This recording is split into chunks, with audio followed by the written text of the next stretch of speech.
Hey guys, welcome back to another 3D printing video. And in this video, we have a pretty unique offering from a company called BIQU with the model number B1. And this printer is quite interesting in not only its color scheme, but also what it has to offer for the value. So in this video, we're gonna unbox it, set it up, and do some prints. All right, so let's get started.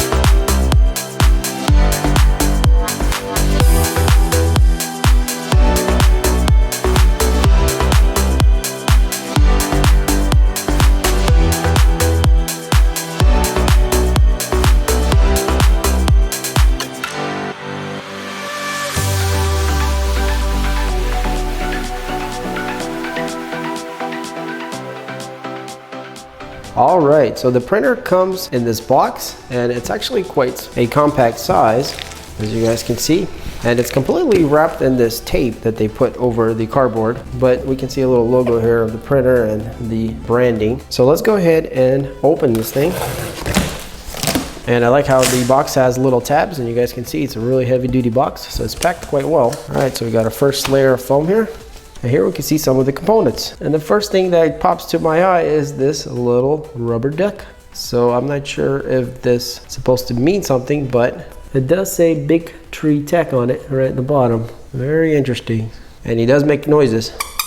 All right, so we get a cable to connect from the printer to the computer, a 2 gig SD card, from micro SD to full SD adapter, and also a USB adapter, where it looks like can take quite a few different type of cards. Also, we get a roll of filament, and it's just loose filament, so not my favorite, and it is white PLA, but we can still use it. So here we have an after service card to contact them, and a user manual that actually looks really nice. So it is not a booklet, but a pamphlet, I guess. Breaks down all the steps and what's included. Oh, very nice. Lots of pictures and lots of information here. All right, well, that's kind of cool. And by the way, these are all of our parameters here. So the printing size is 235 by 235 by 270, and that's a really nice size. All right, so now we get to the printer parts themselves, and here is where it gets interesting because of the color scheme. So this is like a purplish pink powder coated, I guess, maybe iodized looks like. So very attractive, but very kind of girly, I guess. If I don't know, I mean, technically, I guess you some guys out there might like this color, but yeah, this is the interesting scheme of this printer is the color. Doesn't really bother me because it's quite unique and interesting, but keep that in mind that it does have this color. And we can see our other part here. Looks like our hot end carriage. All right, so on the top here we have our 20/20 channels. So this looks like the top. This is the x-axis. Then we got two 20/40 channels, and these are our side gantry frame. And we also have a lead screw, and it's quite long. All right, so far we only scratched the surface. Let's go deeper. And looks like there is a build plate here underneath. So it looks like a really thin sheet of some kind of magnetic material, because here we have our bed and it magnetizes to it. I've never seen anything this thin. Pretty excited to see how this will work. Let's pull it out real quick and check it out. Wow, this is pretty interesting. So it has a really kind of grainy finish, ultra thin. So it looks like some kind of piece of metal, because if we flex it, we can kind of hear it makes a metal sounds. So it's a piece of steel that's covered in some kind of coating. Very interesting. And it looks like you could use both sides. So we have, looks like a more coarse side and a more finer side here. Well, I'm really excited to see how well this will work. All right, so we have quite a bit more pieces here. So this is a little bit involved, looks like, because we have a lot of parts that we have to put together. So let's go ahead and see what else we have here. So it looks like some wiring, more wiring, which is a Type C USB cable, packet of parts with hardware and bolts and other interesting things, brackets. So this definitely has some assembly involved. So here we have a bag of tools, our power cable, our spool holder, which comprises of two parts. So this is the extruder assembly, and also the frame piece for all the rest of the parts that go on it. So yeah, overall this looks pretty good, and everything seems to be really nice quality. So here we have a piece that's really interesting because this is the hot end. Let's go ahead and unwrap it. Wow, this thing feels really light. And I think this is done on purpose. All these looks like are aluminum pieces, so you can really feel the lightness. And everything seems to be optimized for that. So we do have dual fans on each side. Looks like we have a 3D printing cooling shroud. More 3D printed parts here on the back. And I think this helps with weight savings also. And on the very top here, we can see this is where our USB Type-C cable plugs in for the power of all these components. And we do have a black PTFE tubing, looks like. All right, well, that looks quite interesting. Very unique indeed, and definitely looks a lot more customized than typical manufacturing. All right, so here we have a motor, looks like for the X-axis, another motor, and this looks like our Z-axis motor, and it's already connected to a bracket. And here we have another bracket that's part of the frame somewhere. All right, so last but not least, we have the base of the printer. And first thing I'm noticing, it's really narrow. It's definitely on the smaller side, and if you notice how the bed is, it goes edge to edge to the sides completely. So it looks like our frame bolts on side of it instead of on top of it. If you look at the bed, it's literally right to the edge. All right, and so that's everything for the box. Very well packed and very compact. All right, so before we do anything, let's go ahead and flip the base over. And I want to go ahead and take off this bottom plate so we can see what's inside, because I think there might be some pretty interesting things to see. So let's go ahead and grab our tool bag. So we do get some tools like this wrench here, the cutters, and these are really nice. Some zip ties, and also we get a set of Allen wrenches, and I really like how they are long. A lot of times you get the shorter ones and it's kind of hard to even use them, but these are very nice, and they do have these rounded ends, so it's easier to go on an angle. So we have 1, 2, 3, 4, 5, 6 bolts that we got to undo to get to the bottom. And we do have feet on the 4 corners, and they are this nice rubber material. All right, so the plate is loose, and there we go. So just as expected, there is quite a bit of stuff to see here. And what I noticed is that I think this printer is built by Big Tree Tech. Now, if you've done any kind of modifying or upgrading your printer, you probably know about Big Tree Tech. They make amazing motherboard or main boards for printers, and it looks like that's what's in here. So let's start here from the back. So this is where our power plug is, and it is fused, and we do have a switch. Here's our Y-axis stepper motor, and the stepper motors are also BIQU branded. So here it looks like we have some kind of junction. So if we go this way, we can see there's a fan right here and also a fan right here. It looks like this fan here is blowing over the stepper drivers. So let's check out this power supply. So it looks pretty generic overall. There's a fan here, and it is a 360 watts, 24 volts. And it looks like all the wirings is crimped and nicely routed. All right, so let's look at this board a little closer. This is the BTT SKR version 1.4, and it does have the removable steppers. Go ahead and pull one out. You guys can kind of see what it looks like. So they're heat sinked and seem to be really nice quality, and I think these are, looks like TWC 2225, but these are the silent steppers. All right, so I'm going to plug that back in. But yeah, this board is really nice, and it's 32-bit and all that good stuff that you would want in a 3D printer, and we do have fuses here also. So just a really nice build and executed motherboard. Now if we go to the display here, we have also something quite unique, and it is for this printer, it looks like, because it does have B1 here, and it's the display, and it's also built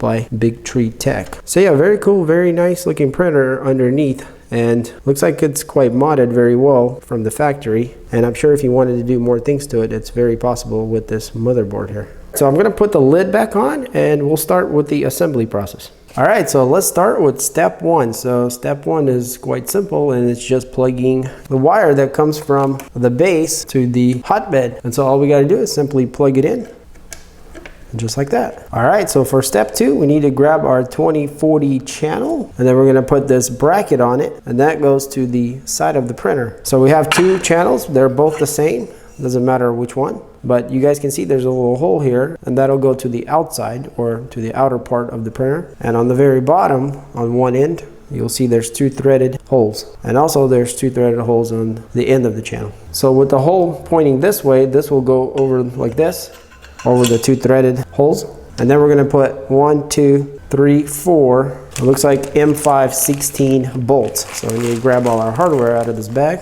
And there's quite a bit of it here. And the great part is all of their stuff is labeled. So we shouldn't have too much trouble finding what we need. So here we have the M516. And it actually says what steps they are. So these should be the right ones. And actually, guys, you're gonna need the M516 and the M510s. The longer ones go through here, the 16s, and the 10s go on the bottom. M510s, they're a little bit shorter. So I would start the bottom ones first and then do these. You wanna snug the bottom ones first because they will push it up to where it needs to go. And then we can do these on the top. Now, because these hex wrenches are so long, you want to be careful not to, overdo it because you have a lot of leverage. Yeah, just like that, we have the first piece built. Now, the manual tells us to go ahead and install it, and it goes on the right side of the printer, but we're going to go ahead and build our other channel and install them together. And this is step 3, so same way, the little hole on the side will go out, so like this. And the channel will just go in just like that. And then we're going to put the same bolts, the M516s and the M510s on the bottom. And again, you want to snug the bottom down first and then the side.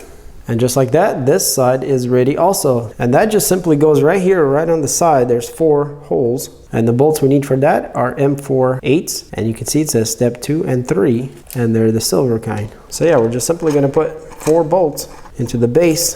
Now, I'm not going to tighten this yet. I'm going to leave it loose because, as you can see, it does move around and has some play in it. And the reason I'm going to do that is because later, when we're going to put it all together, we want this to kind of sit where it needs to sit before we tighten it all. So now I'm going to flip the printer around. And here on the other side, you can see, so this is the right side if you're looking at the printer. This other piece goes there where we built in step 2, just like that right here. Now, one thing I did forget to mention is that you might want to go ahead and check your bed here and the rollers that it rolls on. So on this design here, we have 2 channels that run, and there's rollers on the outside gripping like this. So you can see them right there. And there's eccentric nuts on the right side. And if your bed is loose, then you will have to tighten them up. So all you do is you grab your little wrench and you can turn those, and that'll move the roller closer and farther away. And that's how you adjust it. So and the best way to check this is you just want to stick your finger in there and try to roll it stationary. If it could spin around as you try to roll it in one spot, kind of like a little burnout, then it's the perfect tension. So you want it to be just tight enough around the frame where it's tight and not wobbling, but not too tight, because if it's too tight, it's going to eat up the rollers. And if it's too loose, it's going to wobble around. So mine here is actually adjusted perfectly. I already checked it and I'm good to go. So let's go ahead and install this other frame here, and then we'll move to step 4. All right, and again, you don't want to tighten this completely, leave it a little loose. And so for step 4, we need to put in our coupler with the Z-rod. So here we have the coupling device. So the coupler has 2 ends. It's got a smaller end and a larger end. The larger end is going to go into the Z-rod. And if you want to, you can roll this on a very flat surface and make sure it's nice and straight. But the coupler is simply going to go on one end over here on the motor. So we're going to grab our Allen wrench, unscrew the set screws a little bit. And so what you want to do is you want to line up one of the screws to the flat part of the shaft. So I'm just going to choose this side here. And you don't want to go all the way down. You want to go about halfway. Or even if you look inside the coupler, there's a little stop there. And that's where the lead screw will sit on. But it's about halfway. So once you get it pretty close, go ahead and tighten up the set screw. So once you get that little tight, you can go to the other side and tighten this one up also. All right, so now our bottom's on. Let's go ahead and unscrew these on the top, grab our lead screw and set it in there. And now we can tighten these, snug them up, and that's good.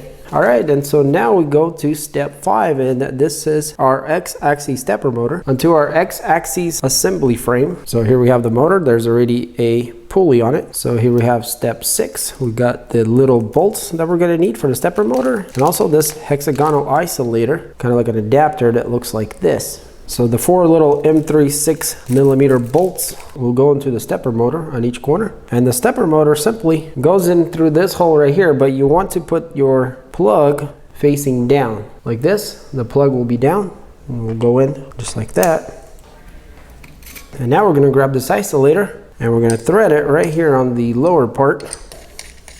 And we are done with step 5. All right, so step 6 is finding this wiring here, and it actually breaks down where every wire goes or plugs into. This is part of step 6, so we just need to pull it out for now. But they are all labeled. If you look at plug, you're gonna see like a X, E, FLD, and a Z. So it appears that we need to take the piece that we just built and then the other piece and slide him over the channels. So if we're looking at the back of the printer, we're gonna grab this part here. And by the way, this also adjusts. It has a little centric nut here on one of the wheels that you can adjust it if it's a loose. So if you have a loose or too tight, adjust it with the wrench here on the eccentric nut. So that feels actually pretty good. I'm gonna leave it. And now we need to do this other side, which also has the 3 rollers here. And you can see the eccentric nut on this one here. But with this one, it's a little bit more complicated because our lead screw will actually screw into this brass bushing right here. So this lead screw will screw into this bushing. So we just gotta line it up and then just turn the lead screw as we kind of massage it all in. And just like that, it goes into it. So I'm gonna put it down about halfway. That should be good right there. So yeah, just like that, pretty simple. And you can go ahead and check these rollers. If they're too tight or too loose, you can tighten it up with the eccentric nut. All right, so for the next part, what we're gonna do is we're gonna plug all these plugs into the components where they go. So the X-axis motor is right here underneath. And then we have an E for extruder motors right here. You guys can see the plug underneath. So then we just have 2 more wires left. We have the Z in-stop switch, which is actually right there. And then we have the FLD, which is the filament detector right here. So quite simple, 2 motors, in-stop switch, and filament detector. And then our other end goes at the back of the printer right here. So and that is all the step 6, 1 through 4. Well, I guess there's one more here. It says 5, and that actually tells us to adjust the eccentric nuts like we talked about earlier on the 2 pieces here. And step 7 here looks like is as simple as plugging in the Z-axis motor plug, just like that. So that was step 7. And step 8, we're gonna put our top brace onto the 2 2040 channels. All right, so here we are on the top, and this is what the top channel looks like. So there's some end caps, and if you look at one of the sides, you can see there's a little walled out part that goes to the top to accommodate the bolts. So it'll simply go like this, and there are 4 M525 black bolts, and thus they step 8 on them. And you guys can see so far this printer is quite effortless to put together. There is quite a few pieces, but the instructions are laid out very well, and everything is labeled, the baggies are, so it's quite easy to find everything. So we are getting to the point where I was talking about earlier. As we're going to be putting our frame together, we want this to be loose, all these pieces. That way, when we connect it all, it's going to give way to where it needs to be instead of stressing it all out. So because everything is loose right now, it's kind of starting to set in the right places. So if everything is looking pretty good, we can go ahead and snug these up on the top. And before we forget, we can go ahead and tighten all this up down here and also snug it all up, and same thing on the other side. All right, so we're done with step 8. Let's go to step 9, and that looks like just putting the belt on this bracket here. So here we have the belt, and it's a little strange that we're putting the belt on right now. I guess it's gonna make sense here in a second. So if you put the bracket like this, the belt is gonna go with the teeth to the inside, I guess, or up like that. And then you're just gonna make a loop and go to the other end. Essentially, that's all we've done. So hopefully this will make more sense on the next step, which is step 10, and it's actually installing the X-axis channel. So that's this piece here, and if you guys notice, it's got quite a few different holes and wallowed out parts. Is because it's going to go right here in between these 2 brackets. And so the way it goes, if you look at it from this side, you can see 2 wallowed out holes, and it's going to go literally like this. So on this side, we're going to have 2 bolts that go through here. There's 2 threads, and on this side we have little T-nuts that's going to go inside the channel and lock it in. So we're going to need these M518 bolts. So we're going to put it through the hole. Then it's going to go right here and right there. So it's actually quite simple. It's 2 here and then 2 on the back side, which are going to be these T-nuts here. It's going to go on the back side of the channel. So I'm going to raise it up, put them over. So it might be a little hard to see, but there's a bolt here and there's a T-nut on the other side of it. And all a T-nut is just a nut that can turn and then lock into this channel here. So what we're going to do is we're going to unscrew it, and then once it gets loose enough, we're going to screw it back in, and the bolt inside is going to turn and lock to the channel groove. Same way, and then turn it, and it's going to lock it in. So they're both locked in. All I got to do now is just tighten it, and that's it. So I'm going to go ahead and snug this side up. Now I'll flip it back around, So now that we're done with that side, all we gotta do is tighten these up, and that's it. So then our x-axis channel is on. All right, for step 11, we're gonna grab our rolling hot end frame here that we put our belt through. So yeah, the 3 rollers will simply just roll into this channel, and just like that. Now I just realized that that is not correct because this belt has to go underneath these wheels. So I'm gonna go ahead and take it all off again.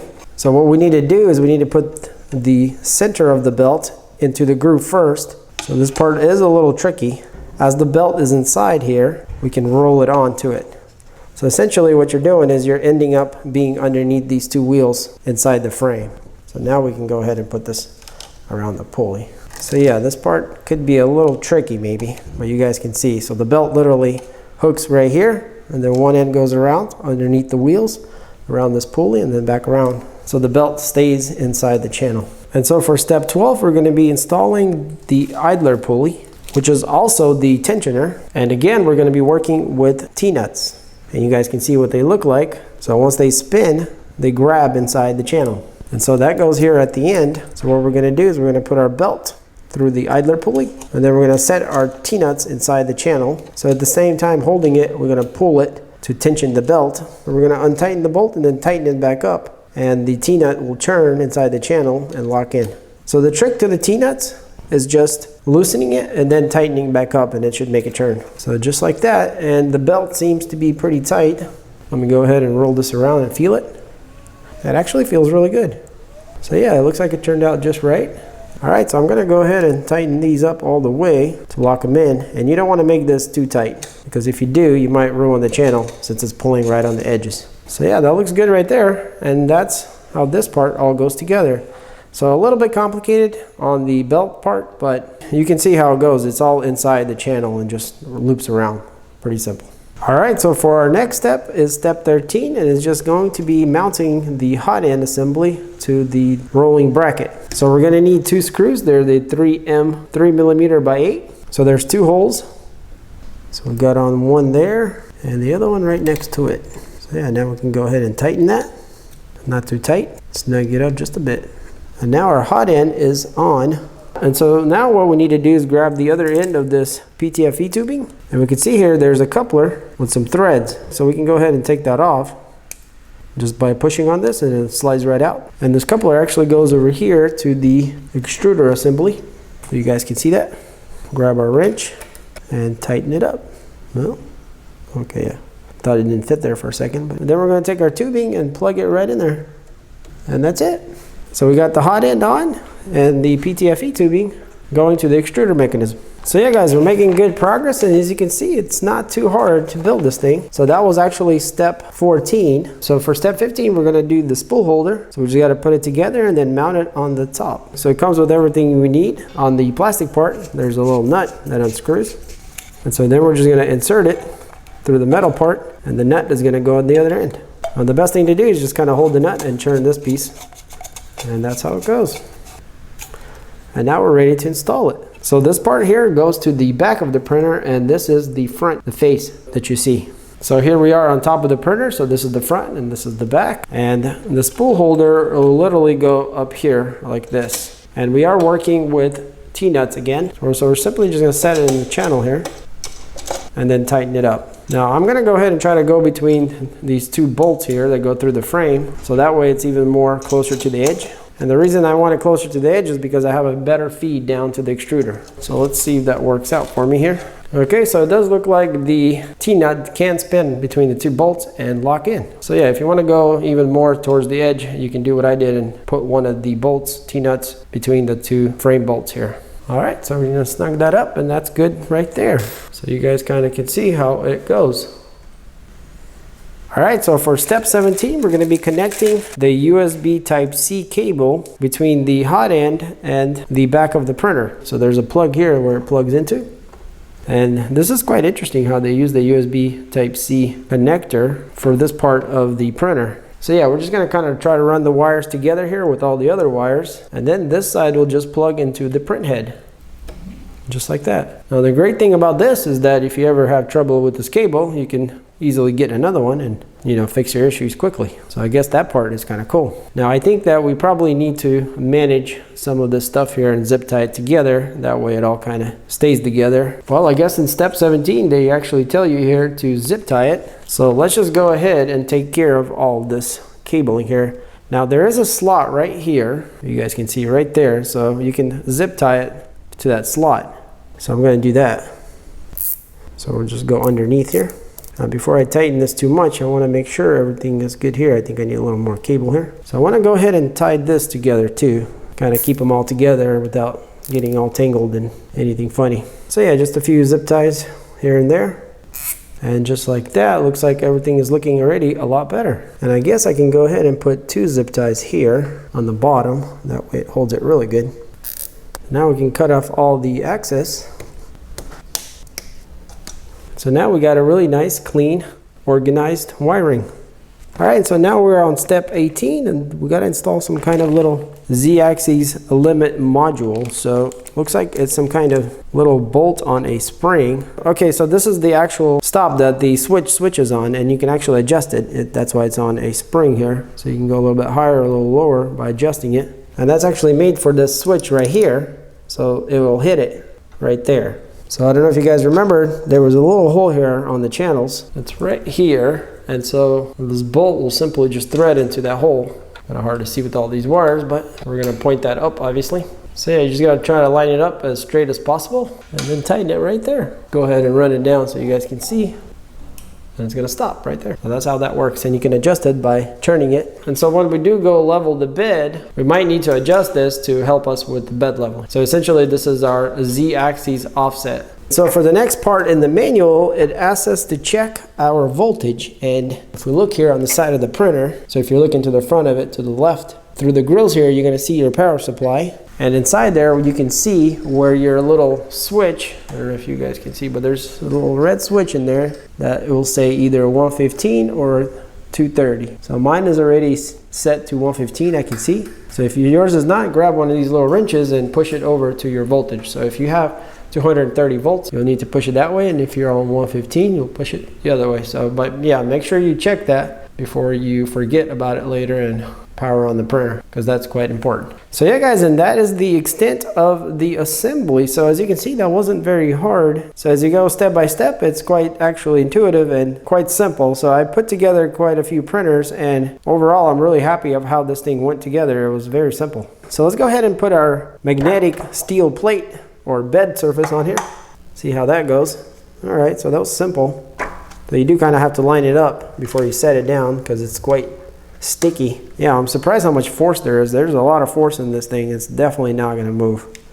So this is really cool. I've never seen this type of bed surface. Really excited to see how it's going to print on top of this kind of finish. So before we power on the printer and check that everything works and level the bed and all those good things, let's take a little quick look at the printer and all the details of it. So let's start here on the top. We can see our spool holder. It does stick up quite a bit from the top of the printer. So if that's an issue for you, you might want to modify or have an external spool holder here that sits on the side if you have room for that. So we can see our filament will come from here, then down into the filament detector. So looking at the back of the printer, see we have the lead screw here. Now the lead screw is just in the air, so there's no support here. Just technically not a big deal. We have the 2 main rails that our X-axis assembly here rolls up and down on. So here's our extruder assembly, and we have a filament detector, and it does appear to be a mechanical one, but we'll check that out when we put in the filament. And here's our extruder mechanism, and the good part about it is that it's completely metal. So I really like that they went this route because this is a more high quality and much better long-lasting mechanism than those plastic ones. So mostly the issues on the plastic ones, it binds right here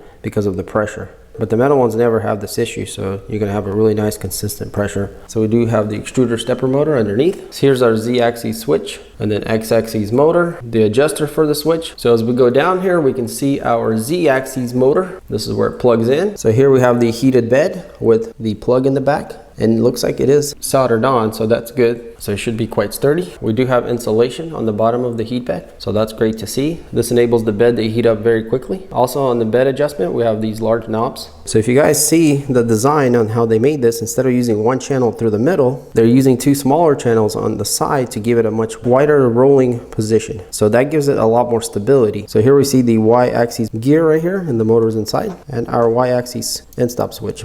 So at the back of the printer, we have this wire that comes out. Then we have the wire that we plugged in right here. And interestingly enough, we do have two more ports that are open. It says smart filament on them, but I'm not sure exactly what that's for, but I'm sure it's for some kind of accessories that could be added to this printer. So that's quite interesting to see. And next to that, we do have our USB Type-C plug here. Powers all of our hot end components. So yeah, then we have our power port that's fused with a on and off switch. So yeah, overall, very nice and clean design. All right, so looking back at the front, we can see our hot end here, and I'm still pretty amazed of how lightweight this is. So it really feels like they optimized this thing for being able to move quickly without having too much weight on it. And I have a feeling that's going to give it a pretty good advantage here. So overall, very well constructed. It seems like very well thought through, kind of like you would if you were modifying your own printer. That's what it kind of feels like to me, which technically can be a very good thing. And our X-axis end stop switch is actually on the hot end, which is interesting. And this is why we installed this little adapter here. And so the X-axis switch, you can click on it. So another interesting part is the cooling duct on this hot end. It's quite interesting looking. It's got two coolers and is blowing all around the nozzle. You can see the little air vents right there. So it would be interesting to see how well that works, especially on hangovers. So, and as we go down, we can see our build plate, and we've seen this already. Very excited to see how that's going to work out. But we also have something quite interesting here, and the Y-axis belt is actually adjustable here on this knob. So you can adjust it on the fly, you know, as you need to. So it looks like mine here is just where it needs to be, but it's pretty cool that they have this also. Now the interesting part is they don't have one on the X-axis, but they do have one here. So, and to the very front of the printer, we can see we have the logo here, and below that it says easy printing, easy life. You know, maybe a little cheesy if you're not, you know, Chinese or whatever, but every good brand needs a slogan, right? We do have this really nice large LCD screen. Now it appears to be not a touch screen because we have this knob here, but I do like the size of it, and there is a plastic coat over it. So note to companies, make it easier to peel these things, because sometimes this one was really hard to get out from the crevices here, and then now it's still stuck in this area. So all right, so that came out pretty clean. But yeah, very nice screen. And also the knob glows, looks like. It has a little transparency in it. So that's kind of cool. And it looks like there's a little reset button right here. Now, just on the other side here on the right, this is where our micro SD card will go. And also a USB driver. So if you want to use like a USB thumbstick, you can do that also. So you got a couple choices. And if we go farther down, we can see we have another SD card. So I'm not sure what that's all about, but I guess maybe this is the real card that reads, because, you know, we are here by the printer style USB plug where you connect it to the computer. So I'm not sure what's going on here, but I guess we'll have to see. Maybe this is just for the screen, but we're going to check that out. So if there's two readers, that's quite interesting. And we have a little fan here that cools off the motherboard and the electronics inside. So yeah, overall guys, a very interesting and quite feature-packed printer. So right off the bat, I'm really impressed with how it's put together and built. So let's go ahead and power it on, make sure everything works, and check out the UI. Okay, let's plug our cord in, and I'm going to switch the power on, and there we see a logo and the main screen. So we do have a little bit of a different menu here, and we'll take a closer look at it in a second. I'm going to go ahead and try to home this thing. So I'm going to click on menu, movement, and home, and there it goes. X, Y, and the Z is going down. So hopefully our bed is low enough, but actually the nozzle is to the side. So, okay, so it's fine, yep. All right, so all of our axes work. I'm gonna go ahead and preheat this thing. Click on the nozzle. I don't see a hot button, so I'm just gonna do it manually here. And the touchscreen is very responsive. We'll go to 220, 60 on the bed. So you guys can see here we have the nozzle, the bed. So the nozzle is at 161, the bed is at 41. And so you simply just click on them to adjust it. And the touchscreen is very responsive. So here we have the fan controls. This is the extruder, looks like. Actually, I guess that's the speed. It says flow rate, FR. Then we have a menu here. Okay, so we did have a preheat button, I just didn't notice it. All right, let's check it out. So here we have the PLA, PETG, and ABS. Very cool. And this is where you can control it, toggling between the bed and the nozzle. And here's our fan. And then if we click that, that's gonna cool it down. By the way, if you guys notice, I'm touching the screen, but we also have this knob. So I guess the knob is for other things. That's interesting. So here we have movement. That's where we clicked home. We can move it in every direction. So we do have out of bed leveling. That's cool. So it does look like we might have some kind of touch sensor. And this is our manual bed leveling. So here it says terminal. I'm not sure what that is. Probably should not go here. Custom, I guess codes of some sort. And then we have settings, screen settings, machine settings. So here we can do a few things, like change the color of our LED, and that actually works. I can see it changing. And we can also turn it off here. Shut down the machine, parameters. So you can do a lot of adjustments to this machine. Very cool. So this thing is feature packed. So here are features. So here's some of the stuff we can turn on and off. And there's a bunch of more stuff. Wow, I'm very impressed with how much functions this thing has. It has all kinds of stuff in here. And this is when you can tell that the company that builds this printer builds the boards. They really know what they're doing there. So here we have an info button. This is everything, I guess, about the printer. Here we have disconnect. I don't think I want to push that. And this is some other control here. Very interesting. Very impressive, to say the least. All right, and so the nozzle and the bed are preheated. So the next thing we need to do is level our build plate. And so we're gonna go to menu, click on movement, and then leveling. So we will need a piece of paper to make a gap between the bed and the nozzle. So let's go ahead and click on our first point. So there's 4 points here. And so now all we gotta do is turn these knobs to loosen the bed until it gets closer to the nozzle. And also guys, don't forget that we have that little bolt in the back that we can tighten and loosen to get closer. So I might have to tighten it a little bit. I think I have too big of a gap between the nozzle and the bed right now. So if you guys remember, this bolt right here actually limits our switch here on the way down. So what I need to do is I need to tighten it down a little bit more. That way it homes a little closer to the bed. So I'm gonna raise it up just a little bit so I can get to the bolt. And I'm just gonna tighten it by hand. If you need to, you can use a wrench. So I think that should be good right there. So I'm gonna home it again.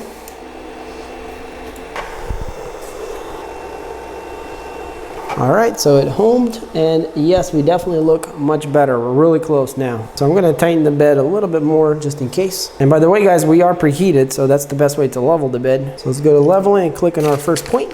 And you guys can see it actually is now in the right place. I don't know what happened last time. I think I was not at home. Basically, you need to home it before you start leveling it. So yeah, I'm just gonna put a paper in between the nozzle and the bed until it starts dragging. So I can see a little bit of drag there. Let's go to 2. So 2 is actually on this side. There we go, we're dragging. Let's go to 3. So yeah, we're just going around all of the corners. All right, so that's good there. Let's go to 4. And so we need to do this multiple times. We need to go around at least 4 or 5 times, and then also check the middle. And so the way you're gonna check the middle is you're just gonna manually push it that way. You adjust it in one corner, the other corner is gonna move. So yeah, so it's all about just keep doing it until every corner feels right. Like this one is way too tight right now. And that's pretty good there. So yeah, this is my second pass, and I'm gonna keep going about 3 more times or so. All right, so I went around like 6 times, and I think I got it really close. So now I'm gonna go back again, and then click on this X here, and that's gonna let me move it around by hand.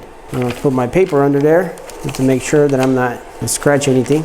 So yeah, it's way too tight. So our center is higher than our edges. So what we need to do is we need to tighten all the knobs the same amount. So usually that's what I do, and it works pretty good. So I'm gonna go about a quarter here, a quarter here, and then a quarter in the back. And that looks like it's just about right.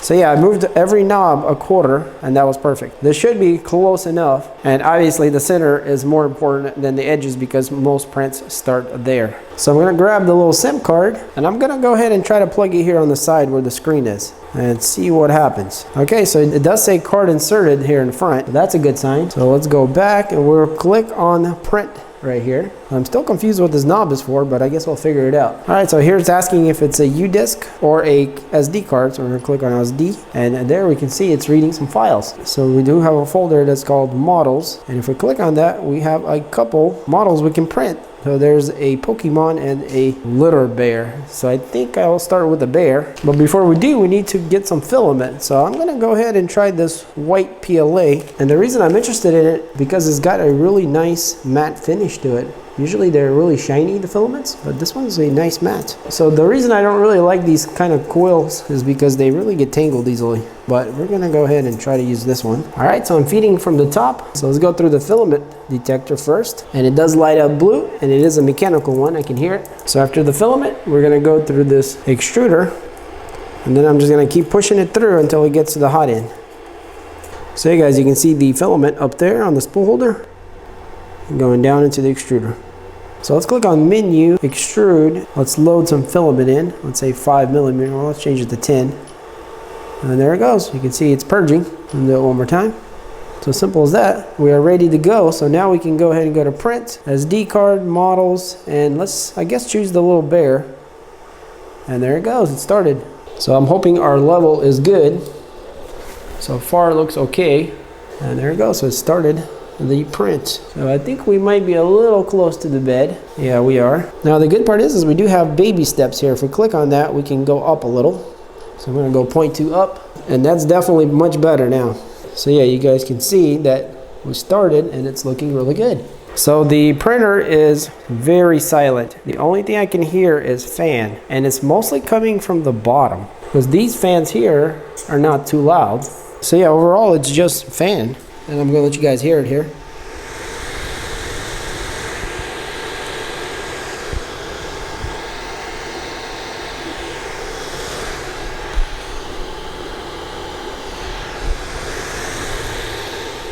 Absolutely no stepper sound noise at all. It's ultra quiet. So as it's printing, let's go ahead and check out our menu here. So this is a different menu, obviously, as we're printing. So on the very top, we have the fall down, and then the hot end temperature, the bed temperature, the fan speed, the amount of time that has passed, and also the progress bar in 1. So we got 1% and 3 minutes 52 seconds now. This is the layer height that it's on right now, and the speed. And on the very bottom, we have a pause, baby steps, which we just used, more, and stop. So let's click on more. So here we can see we can adjust the heat. And this is for the nozzle and the bed. You can toggle it here. So we also have fan controls, extruder controls, percentage. This is the speed of the printer. You can add or subtract. Here's obviously where we can use our knob. So our knob is useful whenever we're changing parameters. So that's what the knob is for. Baby steps is also here. So we can actually turn on and off features right here. I'm not going to mess with any of this stuff. So here we can also turn on our LED. So I'm going to go ahead and turn it to some color. Let's say white. That seems like a good one. And that's everything, and pretty much everything you would want. So yeah, the screen is very intuitive and quite attractive, and the layout. So yeah guys, looks like everything's okay and we're printing away. So this is going to be some kind of a litter bear, and we'll see how it turns out. And by the way, also there we can see the color of the LED. Actually, let me go ahead and change it to different. So we got red, green, blue, and white. Yep, so we do have quite a few colors.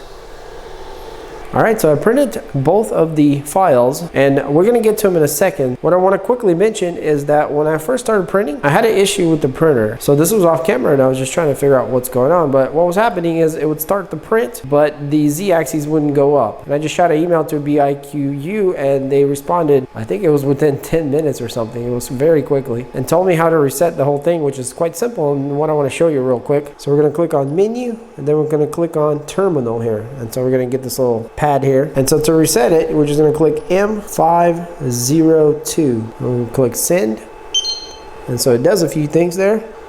And after that, we're going to enter M500, and that's going to save it. And that's all you got to do, and that fixed my issue right away, and it was back to normal. So yeah, I wanted to share that just in case you got this printer and you can't figure out what's going on. That's what you do to reset it. All right, so let's go ahead and look at these two models. This one I printed first, so let's take a closer look at this bear. I guess this is called a littering bear. I'm not sure what it is, but not the best print, honestly, to check out quality or anything. I don't know, it's just a generic print, I guess, nothing too exciting. And it is a little bit under extruded here. So printing this model, and then this one had no issues whatsoever with sticking to the bed, and this one just popped right off. Let's see how this other one does. And there it goes, it literally just pops right off. So it seems like this is kind of like ultra base, or at least it's acting kind of like it. Like when it heats up, it sticks really good. And then as it cools, it just pops right off. So far I'm really liking this texture here on this build platform. So let's take a closer look at this thing. So it turned out a little better than the bear because we have some smooth surfaces for being such a small print. it did very well. So I can kind of still see layer lines for some reason. It's still overall a very, very solid print here. And I think we'd be able to judge things a lot better once we slice our own prints. So for the next print, I want to do a benchy in a dark color, and we'll be able to see a lot better what kind of print quality this printer produces. All right, and away it goes, and it's actually perfect. So the distance between the bed and the nozzle is just right.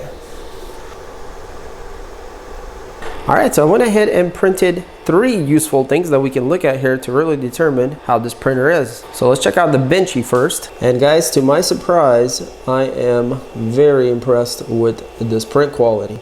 And if you look at the reflections, it's amazing. Normally printers do not produce this kind of prints. It is very rare. Usually Creality printers can produce these kind of prints when they're tuned very well. But to be out of the box and this good is very impressive for this printer. You can see very minimal vibrations. Cooling is also great. So that dual fan cooling duct is really working. Just an excellent print. And you guys can see what our bottoms look like with that bed. Sort of like a bumpiness look to it. Pretty clean overall, but it's not like a glass. And also if we look here on the bottom, you can see that little gap. Now I think that gap is not supposed to be there. I've noticed that printers that are very accurate usually have that gap. So that gap was not intended, but every time I see a excellent print or very high quality print, I see that gap, which is kind of weird and interesting. So some people will say that's under extrusion, but to me it's an indicator of precision. So the benchy is highly impressive. Let's look at the calibration cube next. And by the way, that's how easy it popped off the bed. So as far as the bed's concerned, so far it's doing really well. Now it's not sticking as good as I thought it would. Kind of like if it was a rough sandy surface, but it's still sticking. But it does make me nervous that the models could pop off if, you know, the nozzle hits it in the wrong way. So it seems to work well so far and I haven't had any issues. Let's see the calibration cube. So this is gonna show us all the axes and how well they are. So this is the X. And you can see very minimal vibration and practically no ghosting. Pretty much perfect. Then we got the Y. A little bit more vibration. Very tiny amount of ghosting, so excellent. Now the reason there's a little more vibration on the Y is probably because I do have the GoPro on there while I'm printing, and that's adding a little more weight, so that might have something to do with it. You can see the X is definitely cleaner. The top also looks great, and the bottom looks perfect. So yeah, super high quality prints here. Now for this last thing, this is actually a benchmark of an engine, and it was created by, I think, a YouTuber called Sunshine. So if you want to check him out, this is how I found out about this little benchmark he made, which basically is supposed to be a moving engine, where there's cylinders in here, and it prints all in one print with all these moving parts. Now I don't know how well mine did. There's some stuff here I think that's supposed to break away. I did have some stringing under there, so I haven't turned this yet to see if it's going to work. The print quality itself is just astounding. And check out this flywheel here. That's very nice detail. So this is the front of the engine, and we get a little crank here on the other side that we should be able to crank with. So yeah, there's supports inside that are supposed to just break loose and it's supposed to churn. So let's give it a little bit of a twist here, see if it's going to go or not. And by the way, you can twist it by the flywheel also. So yeah, it looks like I need to clean it up a bit, and hopefully we can get this thing churning. So I tried to churn this thing and I ended up breaking pretty much the whole thing. Yeah, so if you want to try this thing, it seems like it's a pretty good model. Now if I was going to print this again, I would scale it to about 150% just to kind of understand where everything connects and how it has to break loose, because it's all so tiny. You can see my finger and all the parts. It's pretty complicated machine here. It is an engine with pistons in it. So yeah, if you wanted a little challenge, you can print this and see if you're a little more successful than I am. So this doesn't really, work against this printer. As you saw, the print quality is excellent on this thing. But in any case, I'm gonna go ahead and print a few other models, and we'll take a closer look at that. All right guys, and these are all the models that I printed. So first things first is I want to mention how impressed I am with the print quality of this printer. Now I had a feeling it was going to be good, but this printer ended up exceeding my expectation in the overall feel and what you get for your money. And we'll start with the animals. So here we have a tree frog, is what it's called. And I love printing this guy because a lot of printers can't print him right for some reason because of the more finer details here around his arms and stuff. Usually that part turns out okay, but also this pretty sharp angle here doesn't get done right either. But as you guys can see on this printer, everything looks beautiful. And all the layers sit so nice from just straight out of the box. And that stitching here on the top And by the way, all the prints you saw and see are all in 0.6 millimeter layer height with 15 millimeters a second for the speed. Very impressive with this one. So let's look at a pig here. So this is supposed to be like a piggy bank. I just scaled it really down to a smaller size, and it does have a hole here on the bottom where the plug goes in. And the reason you see stringy here is because there's a little lip here and I just didn't add supports, but you guys can see what the bottom looks like. And look at those layers, just beautiful. Looking at the face here, we can see there's a lot of detail and nothing weird. So even between his ears, the retraction was very good and there was no issues. And look how shiny those ears are. So overall, an excellent print, again, from this printer. So I like to print this bearing here, and the reason why is because it shows us how well the accuracy is on a printer, and not all printers can print it where it will turn after it's done. And not to my surprise, this printer did excellent. I literally took it off the bed and it just spun perfectly right after that. I mean, there was like no issues whatsoever. I didn't even have to break it loose. That was the interesting part. It was smooth right off the bat, which is highly impressive and shows me that this printer is very accurate right out of the box. And so I didn't get a chance to print too much, but I had to print my two favorite prints, which is the astronaut and the spaceship. So let's take a look at the astronaut, and he is just beautiful. Now I printed him much smaller than I usually do, and the reason I did this is I really wanted to see if this printer is capable of producing really nice prints even when they're small.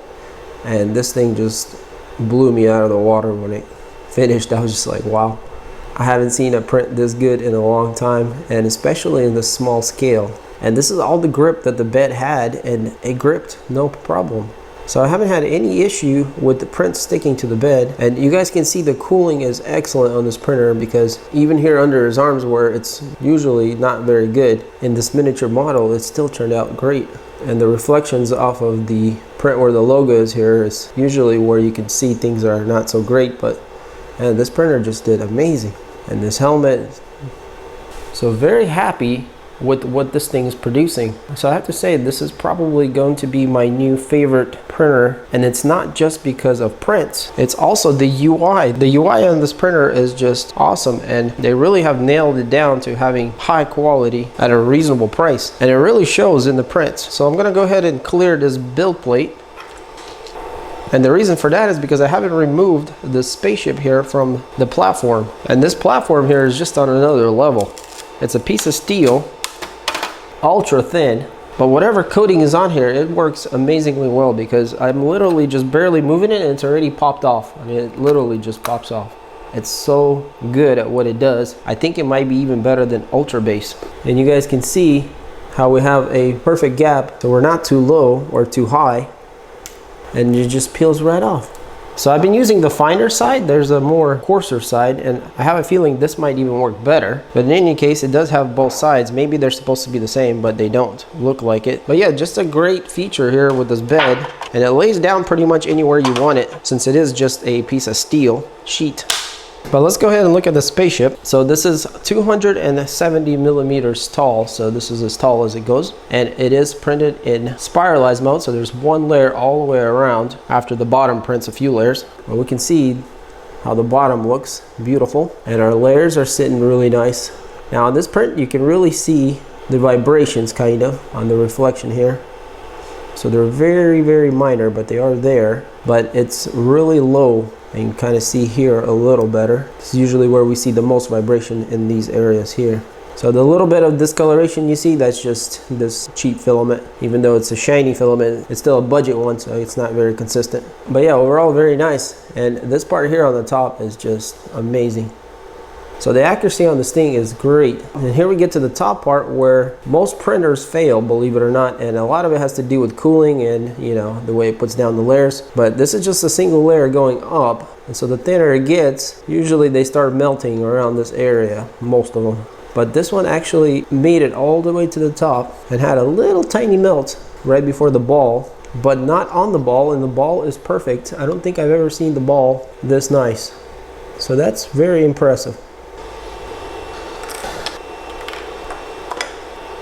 So to summarize this printer, I'm highly impressed, and I feel like if they keep refining this thing, you know, maybe even changing this color, I'm not hating on it, just don't think it's the ideal color, but you know, it does stand out, and maybe that was the intent. But if they came out with a pro version of this thing, I think that would just be killer with, you know, a little bit more refining around the edges. So there's a lot of positives to this printer. Pretty much everything is good. The UI is good. The silent steppers are excellent. The build quality is all great, except for maybe on the hot end would like to see injected molded parts, but that's nitpicking. The build plate is amazing. The parts cooling on the hot end is also great. Filament detector with all metal extruder using more modern USB Type-C cables. Lots and lots of options in the menu system to control the printer. Also love the placement of the SD card here on the side on the front. This rotary knob is really cool and it does glow. You can turn it on and off. We do have adjustable Y-axes, but not the X. Also, this printer has more party tricks. If you just hold this down,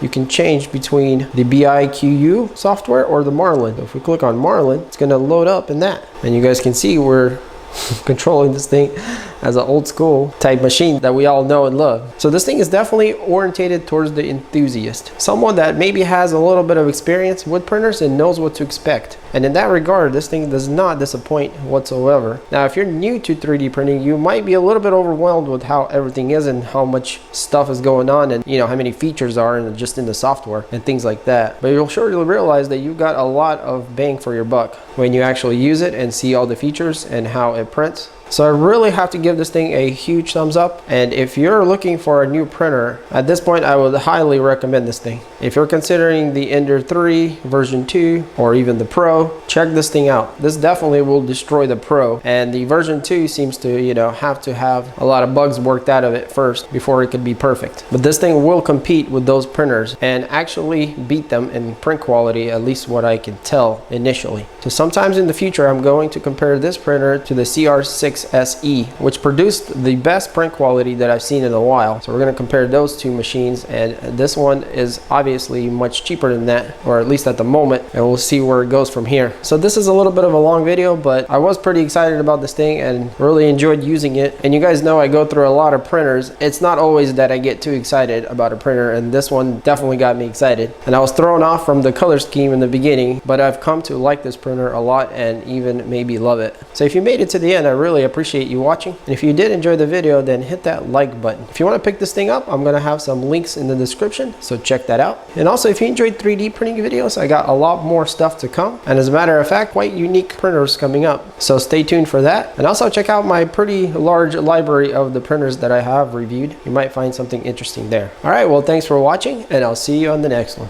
Peace.